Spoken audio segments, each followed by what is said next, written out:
Everybody is Anthony Brogdon. I am an ordinary guy trying to do something extraordinary, and I got a guy on the channel today that I am extremely impressed with. When you read his resume, and all the accolades that he has received. And he just told me he was the keynote speaker of a luncheon at my alma mater, Oakland University, which, you know, is friendly with the university that he teaches at, University of Detroit Mercy, that you'll be extremely impressed with what he's got to say today on Strong Inspirations. I'm Anthony Brogdon, and I might have said that once before. I'll say it again, and I'll keep saying it because um, that's my name. And so, as a result of that, I am happy you're with me. We are jamming here at Strong Inspirations because we have people like this gentleman who come on, who spend time with us out of their busy schedules. And let me tell you something, my friends. I'll be perfectly honest with you. I had him scheduled some months ago, and there was a mix-up on my end. And he, I guess, vetted me enough to say, "Hey, I'll try it again." He said, "I'll try it again because I got good content up here." I mean, it's over 450 videos. And let me give you an example. Did you see the video I did with Robin Walker, who is the historian and probably one of the chief historians out of London, England? Watch that video. Did you see the one I did with the gentleman who owns America's oldest Black-owned business out of Columbus, Ohio? Watch that video. Did you see the one that I did with the lady who her great, and I don't know how many greats it is, grandfather was Harriet Tubman's minister in St. Catherine, Canada? Watch that video. Did you see the one that I did with the gentleman out of South Africa who says that he is under the title colored, but he tells about what it was like living under apartheid as a youngster? Watch that video. And we got them all over. And you're going to really like this one. Now, just a little bit more, everybody, it's no secret. And I want you to know this in advance, to be prepared, that I am producing, directing a movie that I have written titled They Did It. Look for it. It's coming out this fall. We're in the last days of filming, then edit, then release. You're going to like this. It's actually a 31 actors telling the story of rich African Americans that lived in the 1800s. And it will be seen on Tubi and Amazon and throughout the world on some other streaming services. And it'll also have some opportunity for private screenings. So go to the website Business in the Black for more information.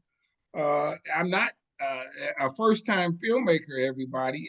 I did this documentary titled Business in the Black, which is streaming on Amazon. And this kind of really led it off in my quest of becoming knowledgeable of what I like to term good Black history. This tells you about the rise of Black business in America. Watch that, my friends. And then I took it one step further and I wrote this book on it. It's titled Black Business Book. Get you a copy. It has, in many respects, and I wasn't the first to say this, become America's first or America's #1 Black business history book. Because I chronicle so much. It's over 200 facts, things that you will love to know about. And then the movie is based on this. And it's one thing, I'm not getting political in this regard, but one thing that they're talking about in Florida is limiting what they tell in terms of slavery. Some of what's in this book they'll like. How about that, everybody? When they talk about them enslaved gaining skills that they use later in life, we identified 28 of them that were enslaved, used those skills, and ended up owning a business as enslaved, bought their freedom, and then became wealthy even afterwards, and pass that down through the family. So again, that's on the website businessintheblack.net. You hear me use this term strong a lot. Strong is my favorite word. I wish my middle name was Strong. Strong stands for strength, tenacity, resilience, and a sense of oneness, nobility, and grace. And that is my introduction to my guest today. He's a strong man, good-looking guy too. Watch out. Come on and tell us your name, and thank you for being on Strong Inspirations. Well, Anthony, first of all, thank you for the invitation. I'm Roy Finkenbine. I'm a professor of history at the University of Detroit Mercy, and it's been my good fortune in what's now a 40-plus year career to not only teach a lot of interesting students and sent them on their way, but to look into, like you, some of the overlooked, hidden, undiscovered aspects of African American history that I think get at that whole question of strength, resilience, and so forth. And so let me ask you a couple questions, and I do this with all the guests to get, let the viewers get to know you just a little bit. Where were you born and raised? I was born in a little town called Anna, north of Dayton in Western Ohio, and it was a town that was founded by German American immigrants literally the year after the Shawnees were removed. So I tell people I'm discovering and dealing with the fact that Tucker Carlson talks about the Great Replacement, aiming at contemporary immigrants and so forth. Well, I say my ancestors were unfortunately part of the Great Replacement, but also next door, and that's a subject I'm looking at some now. Next door, about the same time in the 1830s, a black farming settlement of migrants from Virginia and Maryland came in, and I grew up, as did other people in my hometown, in the post-World War II generation, thinking that we were pretty special. We were a place of racial tolerance, harmony, etc. And not like the sundown towns that surrounded us. And the reality I'm finding now from a 104-year-old woman and a 97-year-old woman who witnessed it is there were Klan cross burnings going on in my hometown in the 1930s, and a lot of bad things before that. So that's one of the reasons that we don't want to get too comfortable and kind of cover up the history that we teach, because only by dealing with the stuff in the past and then covering it can we actually eventually hopefully come together as Americans. Let me stay on you just a tad. Now, growing up, what was your neighborhood dynamic? White people on one side, black people on another side? Did you go to an all-white school? May I ask that? Well, because the black community, a lot of the folks from that black farming settlement, late 19th century, early 20th century, migrated into places like Detroit and Columbus and Lima and Toledo and Dayton and other places. And so by the time I was coming of age, the black community was fairly small. We're talking 6-8 families.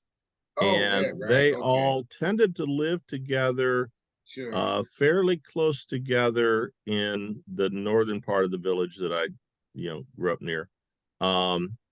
They all went to the same school. And in fact, one of the things that I'm reminded of, my older sister graduated from high school in 63. I graduated in 71, but she graduated in 63.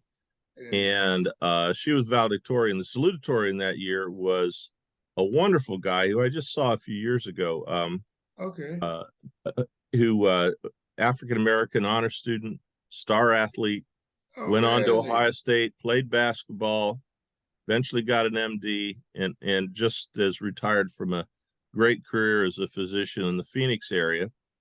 But to continue the thing I mentioned earlier about us thinking that we were a place of racial harmony, my dad was the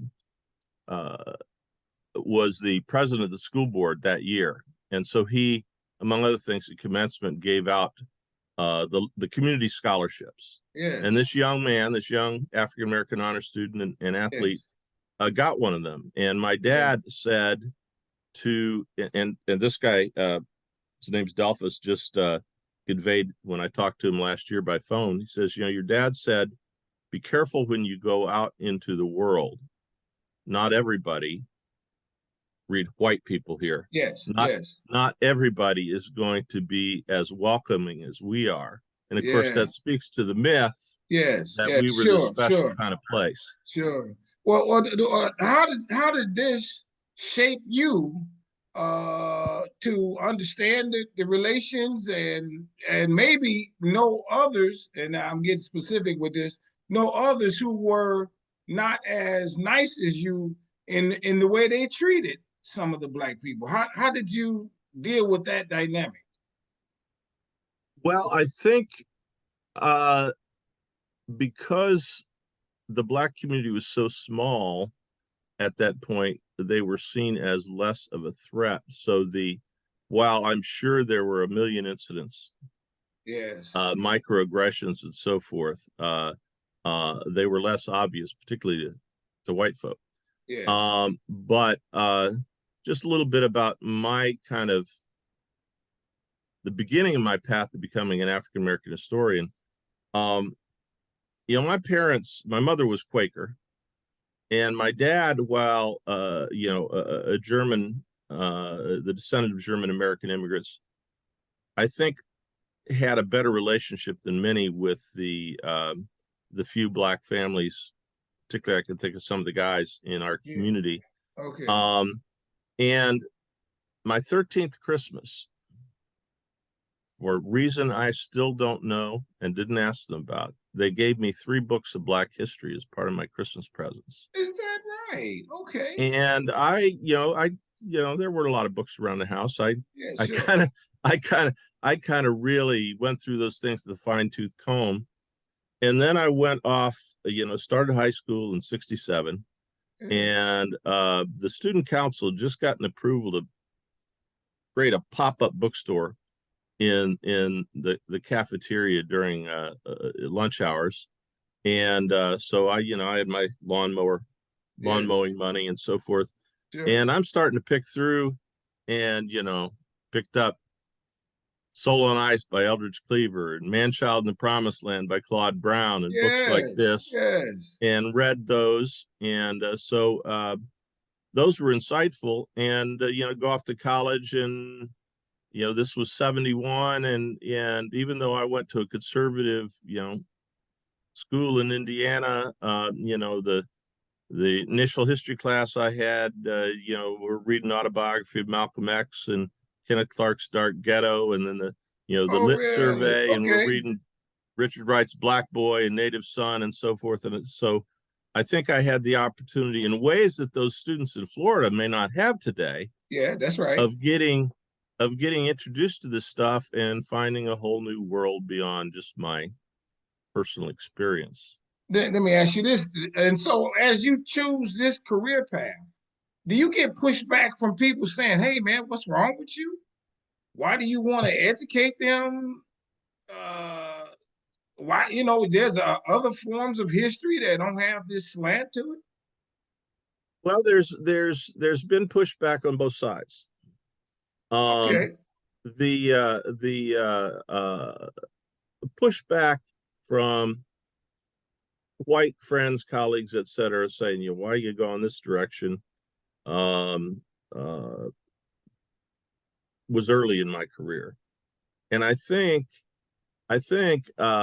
in the academic world, not in the broader world, but in the academic world, what I'm doing now is seen as more normal. I mean, just like we say, I don't get upset when some of the leading scholars in European medieval history are African American. Some of the leading scholars on Russian history are African American. I don't ask why they're doing what they're doing. But what I get a little more now, and in fact, just encountered this on a Juneteenth talk that I gave, was just a very few people there to protest that as a white, I was the Juneteenth Yeah, right. speaker, No, and sure. I couldn't really. I guess the point they were making, I couldn't really get at the depth and understanding of the stories Yes, because yes, of yeah. my That, my that race. okay. That leads to my next question. Do you bring a different perspective because it's not you that it happened to something when you do this research or when you talk about it to be more sympathetic, maybe more objective? You use whatever term you want to in that regard. Well, there's a couple of words that anthropologists use, the emic and the etic, and one is people who study groups from the outside who aren't part of that group, Right. and others who study groups from the inside who are part of that group. I'd argue we need both. Yes. And yeah, I think it does allow for, people who grow up African American have typically experiences, insights, etc., life stories that can inform me because of my background, and Sure. vice versa, Sure. because I can maybe see some things because they're kind of in the story may not see as clearly, or linkages they may not see as clearly. So I'd Yes. argue for that reason we need both. For the Yes. other I love reason, it. and I'm going to quote a great historical authority here, Dr. Johnny Fever. Do you remember Yeah. WKRP? Yes. When I was in my doctoral work, and that was a hit show in the late 70s, there was an episode of WKRP where Dr. Johnny Fever thought he was going to be killed. And there's a point to this. I'm not just making Sure. fun here. Sure. His comment was, if I die, who will tell the children about Bo Diddley? And, the great Black Sure. musician. And, and, Sure. and to broaden that out, in other words, who's going to tell the stories? And my argument is, lots of us need to be telling the stories, including of African American history. Yes. At the point I came out, about 3% of the African American historians, PhDs being minted, were African American themselves. Yeah. I think Right. we'll need a lot more than that just to tell the story. Yeah. Well, let me ask you this: is there in your early days, is there a ha story that made you say, "Oh, I got to go deeper in this. I'm on to this. This is something that I'm going to do from now on, maybe." Well, I began my career looking at, actually got a postdoc to work with a group that was uncovering the story of the Black abolitionists, Blacks who were involved in the anti-slavery movement throughout the Atlantic world, US, Canada, Europe. And, if you go back about 30, 40 years, most of the stories of the anti-slavery movement are really white people, white stories. Yeah. Kind of the white savior, you talk about in film, the white savior theme. Right. Well, the Sure. same thing was going on in abolitionist history. And a lot of them, let me excuse me for correcting you, and you can chime into this in your response. A lot of them were out of the Quaker community. Quaker and others, yeah. And that's a myth that I've overcome later in my career, along with others, is the story of the Underground Railroad. We think it's just white Quakers helping anonymous Black folk to get out of slavery, and the reality is it's really a broad triracial network. Increasingly, we're uncovering the Black activists involved, the non-Quaker white activists, and I'm working on a book now which is looking at in the Old Northwest, the Midwest, actually the interplay between Native Americans and freedom seekers from Kentucky and Tennessee and so forth, in places like Michigan, for example. Okay. Now, what was their motivation in many instances? There might be three components, and I'm leading in. I'm giving you the answer, and then you make what I say correct. Let's say some of it was just consciousness.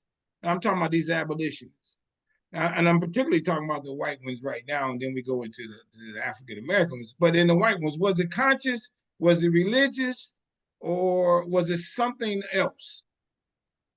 A lot of it was religious motivation. A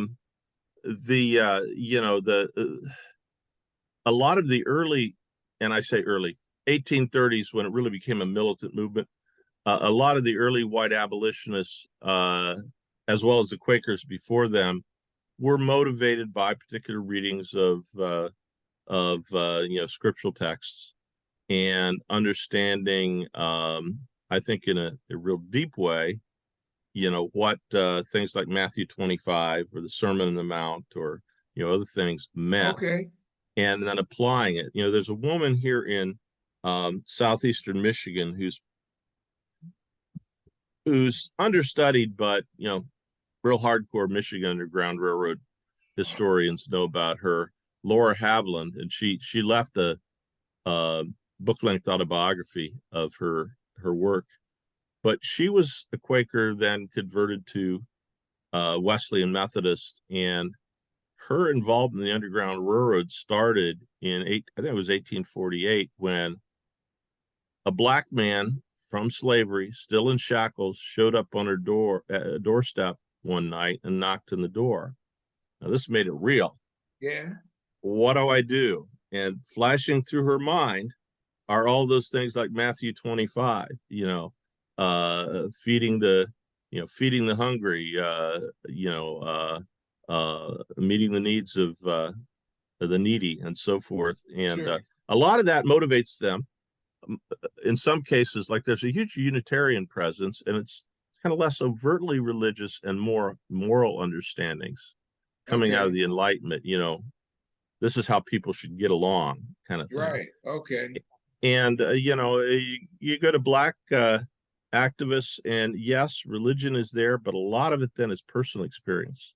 Even for free blacks, legally free blacks, who say, I know somebody in my family, in my extended family, in my community, who's facing these kind of dangers, or who is enslaved, or has been enslaved. It's real. Right. It's real. And then you got folks, and I'd urge your audience, if they want a good read, and it wasn't published until, I don't know, within the last quarter century, but there's a guy, the book itself is called His Promised Land. But there's a guy down on the river in Ripley, Ohio, east of Cincinnati, who'd been a slave and gotten out of slavery, got up to Cincinnati and then over to Ripley, and actually created a foundry. He's an early black businessman, right? Okay. But at night, he uses his time to go across the river, help people get out of slavery, helps them across the river. And you read that autobiography, His Promised Land, and clearly with him, a major theme is revenge. Oh, really? How can I stick it to the slave owners? Oh, okay. That's another one that we had. Now, what was the dynamic between those that did what they could to help in the Underground Railroad? And I'm staying specifically with whites, and those who didn't. Was there a despise among them? I noticed what you do. If I could, I would do what I can to tell the authorities to get you in jail. I'm sure there's all kind of ways that work. Well, part of it depended on where you were geographically. I mean, if you're in southern Ohio, southern Indiana, this is real divided territory.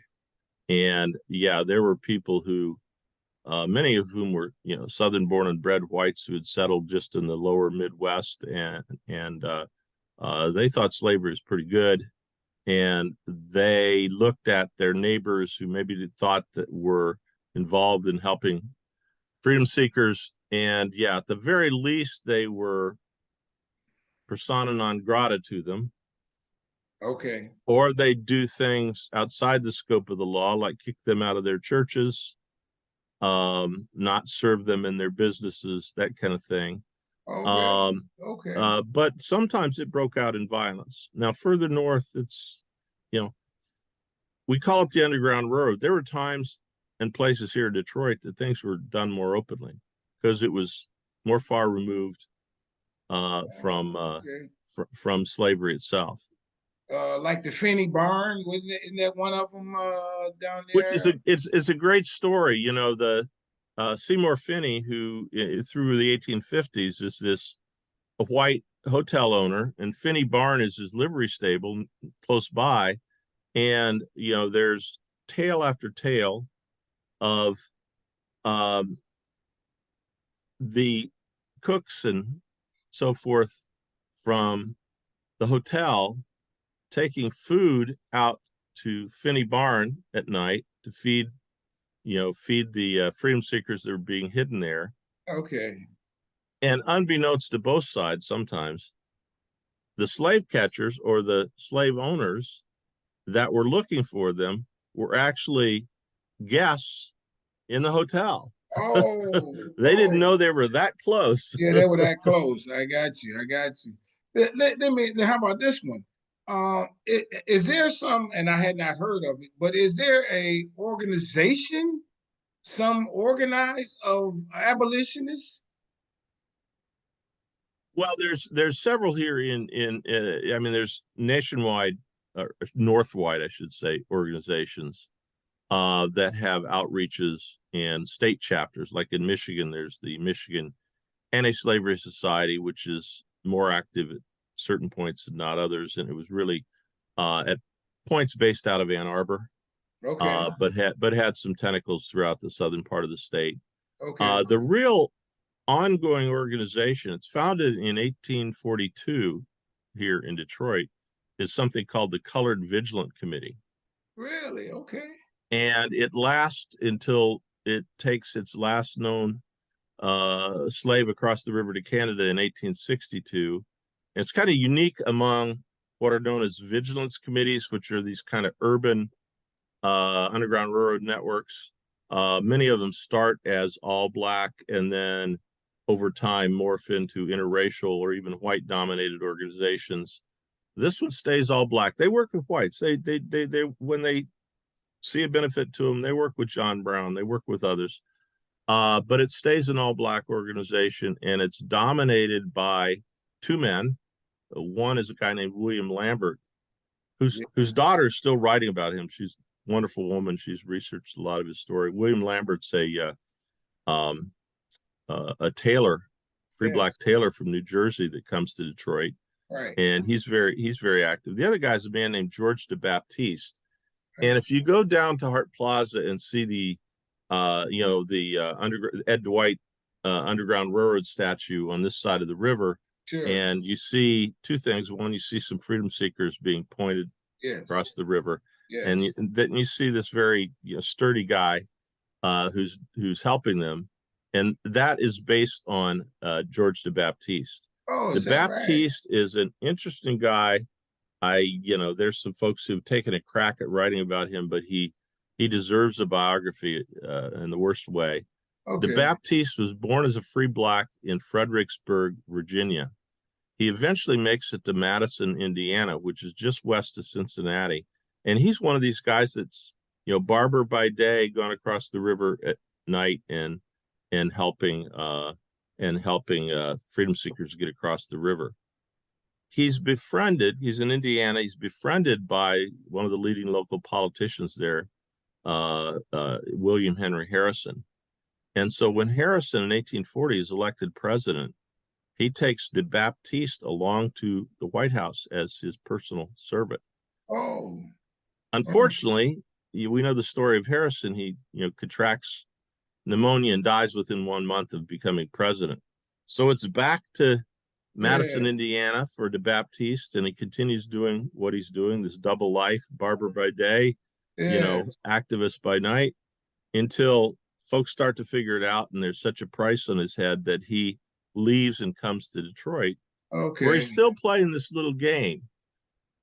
He's a businessman, and he's very active in the Black community and Black organizations, but he buys a boat called the T. Whitney. Now, as a Black man, even though a free Black, he can own the boat, but he's not allowed by law to captain the boat. Okay. So he gets a white man to serve as captain, But curiously, and it makes a run, regular run from Detroit to Sandusky and back. But curiously, it always gone both ways, stops on the Canadian side to take on wood and water. And there's a lot of good evidence. That's when, runaway slaves that are put on the T. Whitney are Okay, left I off on see. the Canadian side. I see. Let me ask you this. This is, I guess, the question. Okay, so how does someone become an abolitionist? Do they say to somebody who they also think is one that says, hey, I'm gonna join the thing. I got a room in the basement. When somebody comes through, bring them to my house. How does that, what's their first occurrence? If you look at, and here I'm talking about white folks. Yes. For a lot of Black folks, it's more personal. And so it comes out of their personal experience lots of times. Yeah. For whites who become Underground Railroad activists, or just more generally abolitionists, involved in the fight against slavery, a lot of it comes from what family you grow up in. A lot of these folks come out of particular families, extended families, nuclear families. If your mom and dad are involved, you're more likely to be involved in this kind of thing. Or Sure. what religious denomination? You mentioned the Quakers. There's a strand of anti-slavery Presbyterians. There's a strand of anti-slavery Methodists. There's certain denominations that break away and become purely abolitionist denominations, like the Wesleyan Methodists, Okay. and some others. And so I would say those are the two major things. But it can also be, what are your experiences with Black folk? Yeah, sure. If But like, you have, and let me, if you yeah, have sure. certain meaningful experiences with Black folk, then it can lead you in the direction But of being I did. abolitionized. What's your first occurrence though? If you say I want to do it, then what? How do you become one? Do you put the word out? Do you see a person that says, "Come here, come to my house"? How do you think that might happen in the first time? Well, just for general abolitionists, a lot of it is, after 1830, abolitionists start, I've heard it described as sort of like rock and roll tours. They become very good at setting up meetings in schools and churches and other places, and holding meetings to get people worked up. And sometimes it's just them talking. Sometimes they'll bring in a former slave who can tell about their personal experience. And the whole idea is building empathy and some sense of concern among whites so that they'll want to join. Now, the deeper thing of getting involved in Underground Railroad activism, a lot of the time it's through that first occurrence is through who you know that can help you. And that's, kind of help show you the ropes. Okay. And that's true both of Blacks and whites. There's a good book by a guy named Keith Griffler looking at the Black activists along the north side of the Ohio River. And what he traces is a lot of this starts in Cincinnati. Cincinnati has a larger and more abolitionized Black community. And a lot of those folks, once they learn how Cincinnati's doing Underground Railroad work, then they fan out to other places up and upstream and downstream down the river, and then they become the next generation that's going to help show other people how it's done. Yeah, I've heard of an instance where if you're an abolitionist and you want your house to be on that underground road, you leave your porch light on or something. Like if you leave a not porch light, but leave a Lantern candle in the on. window, or Yeah, something. Is that true? Is that maybe a signal? This is where you go. I'm on the run. I don't know what to do. How do I know what to do? Well, most of the time you knew what to do by virtue of the last person down the road that helped you telling you where to go to or taking you Okay, there. okay, There okay. were people who put lanterns in their window, but it was it wasn't the kind of attention most activists were seeking. I got you. And there's a guy, John Rankin, who was one of the more famous white Underground Railroad activists, and he lived high on a hill in Ripley. And runaway slaves or potential runaway slaves could get to the Ohio River, and they could look across the river and up the hill and see that lantern. Well, he had an ungodly number of strong young sons that could protect the place and weren't afraid to fight to protect the hilltop. Okay. But for most folks, they're not looking for that attention. And there's been a lot of myths that that have grown up over time as to, what signaled what was a slave house. Did you have a lantern in the window? Did you have a black lawn jockey statue out front? Whatever it might be. And the quilt code myth and all these other things. The reality is the Underground Road depended on people. Some of its nature changed from who was doing it and where they were doing it. And it often was quite improvisational. Okay. This route will work this time.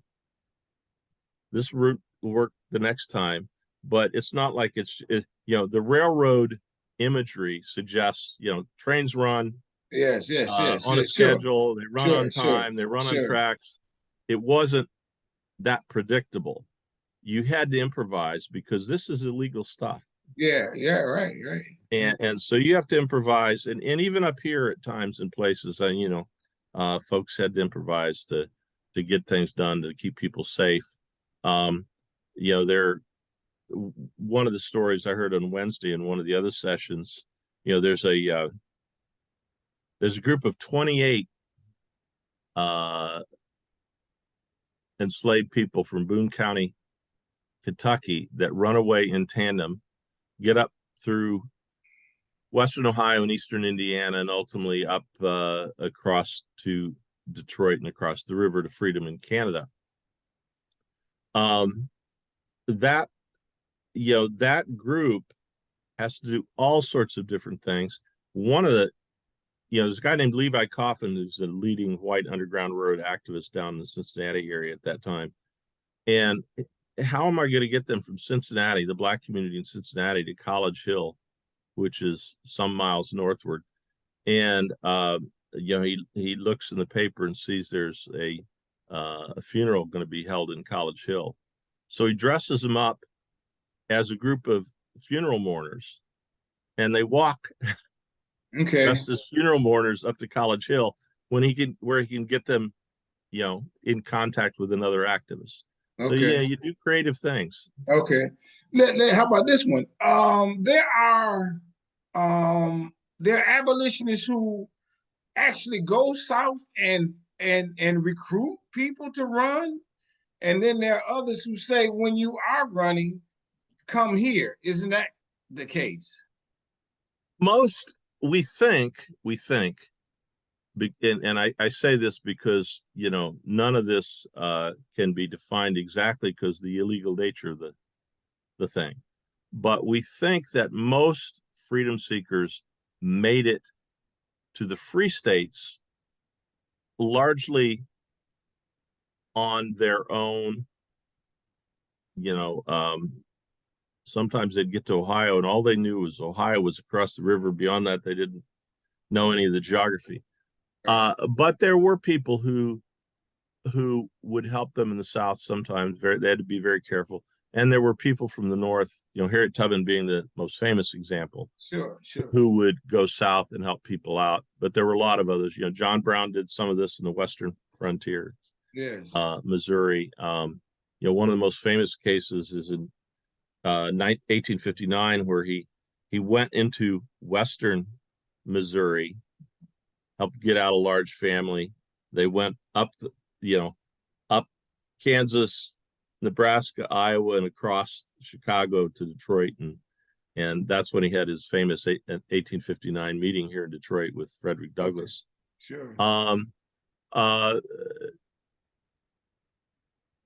The woman I talked about here in Michigan, Laura Haviland,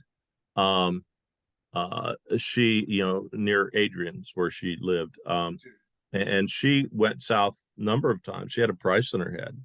They Oh, tried to is that capture. right? They tried to capture in Toledo and Cincinnati and other places. Slave owners and their agents did. But there were, shall we say, probably several dozen people that did that, and that's not counting the people like the George de Baptiste, Right, who right. would do it. It's a nighttime thing. I'm going over, rowing across the Ohio River at night and helping to bring people back. Kind of What short term. when just some more questions. When if you were enslaved, when do you think is the right time to run? Um, a lot of it is situational. One of the prompts could be family members were sold away. What kept you there on the farm or plantation or in the town where you were a slave was you had a spouse, you had children. You hoped they wouldn't be sold away from you or taken away from you. And your goal, even more than freedom, your goal is maybe keeping that family alive and surviving. Okay. But what happens then when that family or part of that family is taken from you? They may, you may be in Virginia and now they're in Louisiana. Right. And that becomes a prompt to run. A huge prompt to run is slaves on plantations where their owner um, dies and his estate goes into probate, because the fear for slaves is you're going to be broken up and they're not going to pay attention to keeping Right. friends and family together. Right. There's no friends or family plan in slavery, Yeah, sure, despite the benefits that Ron sure. DeSantis said you may accrue with it. And so those are leading things. Part of it's having your consciousness raised. If you are in certain parts of the South, and you're not interacting regularly with a large number of people in the slave community, because maybe you're a house servant in a town, house servant, whatever. Sure. Slavery can seem normal. Oh, well, I'm a Black person, I guess I'm supposed to be a slave. Okay, I got But you. what happens if you're like Frederick Douglass, young Frederick Douglass, as he talks about in his narrative, and he's a kid coming of age, and his master in Baltimore marries this woman who really doesn't know too much about slavery, doesn't know you're not supposed to teach slave children to read and write. She Yeah, teaches him to right. read, and he starts reading. He picks up abolitionist newspapers thrown in the trash on the street. He starts reading this stuff, and voila, Right. education becomes consciousness raising. And Douglas, I'm supposed to be free. Right, right, Slavery is not normal. right. How about this? When do they run? What I mean by that is, do they run at night? What's some of those stories? Okay, it's midnight. I see the North Star. It's a beautiful day. Now I run. Or it's winter, or it's Sunday and they gave me the day off. Now I run. What is there a predominant timing? There are times that are more frequent than others. Slaves, particularly those that do a lot of advanced planning, they're not always able to, but slaves that do a lot of advanced planning, it may be they'll wait until after the harvest, and their kind of day-to-day services maybe aren't Okay. going to be seen or required as much, and so they Okay. maybe have over the there's a number who, and this becomes kind of problematic because the time of year it is, but there are a number who leave over the vacation between Christmas and New Year's.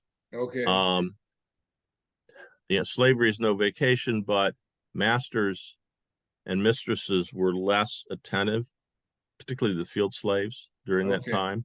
They were Okay. partying, they were visiting relatives, all this stuff. And once in a while, over that break, that's the one time a year, enslaved people could get maybe a pass to go visit a relative on another plantation, or a child on Okay. another plantation, or whatever. And so that Okay. becomes prime time to take off. Now, there's also a lot of freedom seekers, it's a spur of the moment thing. I mean, I guy wrote about coming out in a book from University Press of Kentucky next year. But this guy is out at an all-night frolic party, right? He's supposed to be there on the plantation. His master sees him when he comes back, and threatens to beat him. And so he knows bad things are ahead. But his first thing his master does is give him the reins to the horse and say, take that horse back to the stable. Instead, he gets on the horse, and when he's out of sight, he heads to the road and up north and towards the Ohio River. And so sometimes it's prompted by immediate circumstances. A lot of times, we know from slave narratives, somebody's about to be beaten, and they make that decision. I'm not going to be beaten. I'm going to try to get away. What is the and maybe you can do it in some form of decades or what have you, the percentage of runaways, has that been chronicled, like in the 1830s, 20% or so many, and then as slavery is about to end, the number of people do it and it's that much higher, and that helps? Well, I'll complicate it a little bit by saying there are different ways that enslaved people run away. There's a lot of what's called outlying, and we know that term outlier in statistics, but in the days of slavery, it meant something completely different. An outlier was somebody who took off short term, maybe because they were facing a whipping, maybe because they were angry at their master and mistress for another reason, or there was some other threat going on, and they would take off. They'd run to the woods, they'd run to the swamp, and then they'd come back. One, there's concern for family members and friends, but also you're getting hungry, you're getting thirsty, or they come back in a few days or weeks or whatever. And then you had enslaved people who would try to run away to what they called maroon communities. Yes. On the fringes of the South, where they try to become part of a permanent community. And some of these lasted for generations. Sure. The Great Dismal in Virginia, North Carolina, is supposedly as many as 1,000 runaways at points there, carrying on black market trade with storekeepers in Norfolk, who green was the more important yes, right. color. Sure. And then they're the ones that try to run outside the South. And to put that in, we think Canada in the North, but there's also ones that run to Mexico, because after about 1820, Mexico didn't have slavery either. So if you're in Texas, you don't run to Canada, you run to Mexico and so forth. It ebbs and flows over time. Colonial era, every colony is a slave colony. There's no advantage, there's no geographic advantage to running anywhere except the frontier. Right. Maybe Spanish Florida at times, depending on the geopolitics with Spain and Britain. So the numbers aren't so high. A few thousand run away. Boy, that picks up during the American Revolution. Britain sees encouraging slave runaways as a military policy, and they encourage it. They welcome runaway slaves, and this is a point when there's probably the beginning of the Revolution, somewhere about 500,000 slaves. The overall population is much smaller in colonial America. 500,000 slaves. Maybe a fifth of those run away successfully during the 7 years of the Revolution. Okay. Get the British lines. A few run to the interior of the country, across the Appalachians and so forth, places like the Shawnee villages, the Delaware villages in the Ohio country. But that's 20%. That's a big number. Yeah. And when they get to British lines, of course, when the war's over, Britain pulls out. Masters want to reclaim their runaways, but Britain doesn't allow that. And so some go to the Caribbean, some go to places like Belize and Guyana. Sure. Some go to, Nova Scotia. Right. Some go to England. One of the more interesting stories there is of the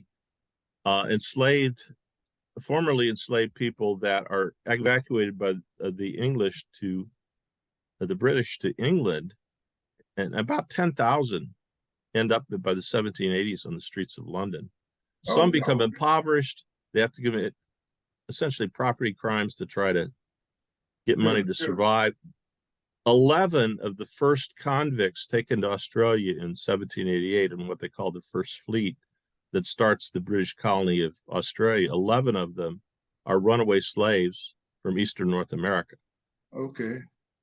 So you get, African American history has a far reach, is what I would tell people.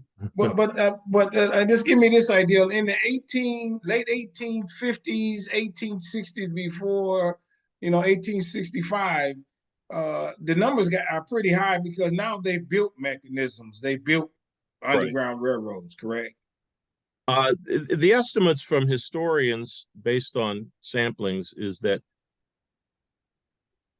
a lot of runaways attempt to leave the South, but the majority are unsuccessful. It's tough. The law enforcement's not on your side. You may be going on foot. I mean, the assumption is if you see a black person, particularly without a pass, that they're a runaway.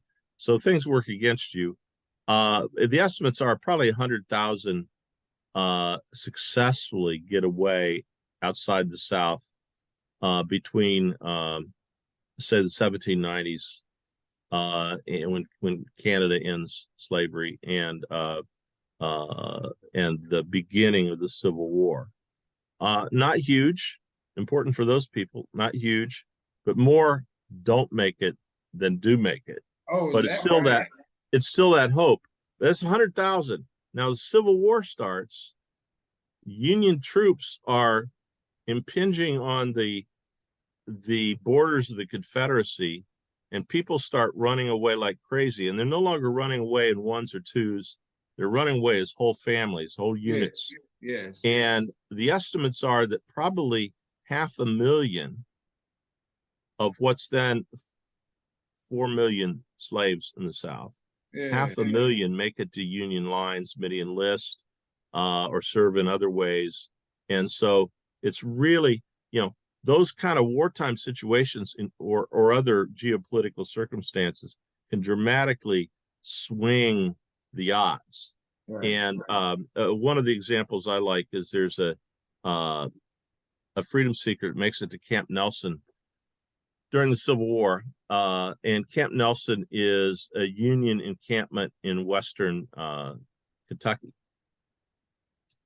And he says, before the war, it was like 500 miles to get to Canada. It's hard to contemplate. Said I had to go like 28 miles to get to Camp Nelson. Camp Nelson is our Canada. Right. He said in the context of the war. I got you. So it's really situational, but yeah, the many thousands run away each year, but probably the ones that's successful, I mean, 1,000, 2,000 a year max. That had enough of effect, though, that the slaves, the slave owners in the South and their political allies saw it as a threat. Right. When a good, healthy male slave is $1,500, $2,000 in a time when that was, a working man was making about that a year. Right. That's an economic hit. And if 28, like the situation in Boone County I mentioned, if 28 run off at one time, that can be a real economic hurt to slave owners. Right. And so they wanted to do something about it. And then as we almost come to a close on the other note, then as the numbers increase, they institute, the government, state or federal, institute a number of laws. The 1850, the Negro Seedmen's Act, so on and so forth. Can you just give us a few examples of some of those laws to combat escapement? Well, I'll start back with the Constitution, because the Constitution has a fugitive slave clause that allows for that kind of legislation. Oh, okay. And in 1793, the first fugitive slave act is passed by Congress and allows. That's why Canada becomes important. That's why Mexico becomes important. It allows slave owners and their agents to go anywhere within the borders of the United States and try to track down their fugitives, then get a magistrate's warrant and return them back to slavery. At this point, there's not a government apparatus like comes with the 1850 law. Because there were so many attempts to run away, and people in places here like in Michigan were helping fugitive slaves, the South pushed for the stronger law. And the stronger law, literally, the way I describe it is it put the federal government in the business of capturing and returning slaves. The U.S. Marshal Service, that becomes part of their task. Oh, in really? each congressional district, there are local judges hired on a per case basis to hear these fugitive slave cases that are brought. And abolitionists call it a bribe because they're paid on a per case basis. $10 if they return the slave, $5 if they don't. So it sounds like a bribe, right? Yeah, but right. All of a sudden, there's two things happen. One, there are a lot more attempts to capture fugitives by federal authorities, but at the same time, it riles up local communities because they say, including white folks, saying, well, federal government doesn't have a right to come in and mess in our community like this. This is somebody who lives in our community. So it abolitionizes an even larger group of whites. It has that unintended consequence of flipping a lot of whites, not always for moral or religious reasons, but for the government shouldn't be doing this to us. Yes. And the South gets peeved because there are several high-profile rescues that keep people away from capture and get them to Canada. And so the South argues, see, these Northerners are messing with our property rights. Okay. And as far as the seaman laws, those were a lot of those were instituted early on in the 1820s. They were state and local ordinances. And that's because, one of the major traffic arteries in the young United States was the seaborne trade up and down the East Coast. Right. And at points, about 50% of the sailors on those ships were free blacks. Oh, well, what are they doing? They get into a community. Oftentimes, slave will come, can you help me? And they'll hide them. They'll help them stow away on ship. And so as Southern white authorities catch on to this, they create a system where in a lot of places, if you're a free black sailor and your ship comes into port, one of two things: either you got to stay on board ship or you're going to be incarcerated in the local jail. Right. And sometimes when the ship's ready to leave, sometimes the captain and mate will bail you out, and sometimes they won't. Oh, really? Yeah. As we come to a close, what's the good out of this? What's the good naturedness out of this? And what I mean by that is, can we say that it was white people who helped end slavery? They played a big role in that, in the fight of abolition, and then the change of the government and what Abraham Lincoln did. And maybe if they didn't, not to say it would continue forever, but you know what I mean? Is there what's the closing remark? Let's call it that. Well, I think there's several lessons I take away. One is, out of the 250 years of legal slavery in American history, the individuals who were enslaved show amazing amazing instincts, resilience, survival, hope, etc. Action. In terms of whites and blacks generally, at a point by the Civil War, when the nation has about 30 million people, estimates are that about 250,000 of them, black, white, and otherwise, are abolitionists. And yet they push first the political system and then the nation as a whole to such a crisis that the war takes place that leads to the end of slavery, leads to emancipation. And what it shows is that people with a cause, with a mission, wanting to do good things collectively, don't have to be huge to make good things happen. I don't know what the estimate is on the folks involved in the civil rights movement, but it certainly wasn't a majority of folks. Yes. And there were some amazing changes that took place in the 60s. Yeah. It doesn't take, 250,000 out of 30 million. You don't have to be a majority to make good things happen. I love it. And you've and this is to promote time for you. You've written several books, correct? Right. Right. I've been involved in the Black Abolitionist Papers, which is 5 volumes. Another book called Witness for Freedom. Do you have a copy of any of your books there that you can show us? Not right in front of me. I then did a book, which is probably one that the more general reader would find interesting, called Sources of the African American Past, and went through a couple of editions around the turn of the 20th century. Okay. And it's still available. And what it is an attempt to let readers encounter African American voices from the beginning of the country to the present, from runaway slaves to reparations, and to hear or read the real voices themselves. Okay. I'll tell you a couple projects I'm working on now.